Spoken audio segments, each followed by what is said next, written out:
நண்பர்கள் அனைவருக்கும் நல்வணக்கம்ங்க.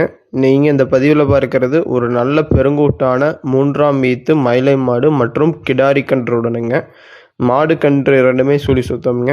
அதாவது நம்மளுக்கு தெரிஞ்ச அளவுக்கு காங்கேயமனத்தில் கறவை மாடுகளில் பார்த்தீங்கன்னா ஒரு அதிகபட்ச கறவை திறன்னா ஒரு 3 லிட்டர் இருந்த மாடு நம்ம இது வரைக்கும் பார்த்துருக்குறோமுங்க. இந்த மாடு பார்த்தீங்கன்னா கன்றுக்கு போக நேரம் 3 லிட்டர், ஒரு நாளைக்கு 6 லிட்டர் பால் நீங்கள் கறந்துக்கலாமுங்க.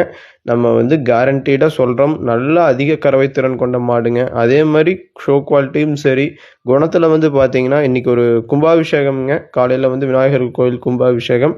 ஃபஸ்ட் டைம் நம்ம வீட்டுக்கு வந்தோடனே நம்ம எடுத்துகிட்டு போயிருந்தோமுங்க. அப்போ பார்த்தீங்கன்னா எந்த விதமான மிரளியுமே கிடையாது. நீங்கள் வீடியோவில் பார்க்குறப்போ அந்த துண்டெல்லாம் கட்டியிருப்பாங்க.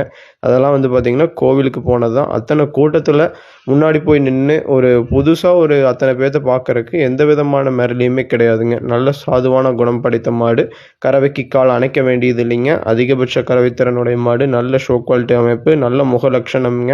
நல்ல லட்சுமி கடாட்சமான முகம் கொண்ட மாடு. கன்றும் பார்த்தீங்கன்னா கிடாரி கன்றாக இருப்பதால் வருங்காலத்தில் அது ஒரு நல்ல பால் வர்க்கமான மாடாக சேருங்கிறதுல எந்த விதமான டவுட்டும் கிடையாதுங்க. ஃபஸ்ட்டு ஒரு பாத்திரத்தில் கறப்பாங்க. அது ஃபுல்லாக நம்பின காட்டி மறுபடியும் இன்னொரு பாத்திரத்தை கொண்டு கறப்பாங்க. ஸோ அதிகபட்ச கறவைத்திறனுடைய ஒரு நல்ல ஷோ குவாலிட்டி அமைப்பில் ஒரு நல்ல குணத்தில் இந்த மூன்றும் ஒன்று சேர உங்களுக்கு ஒரு மாடு தேவைப்பட்டால் கான்டாக்ட் பண்ணி தெளிவுபடுத்தி வாங்கிக்கலாமுங்க. நன்றி.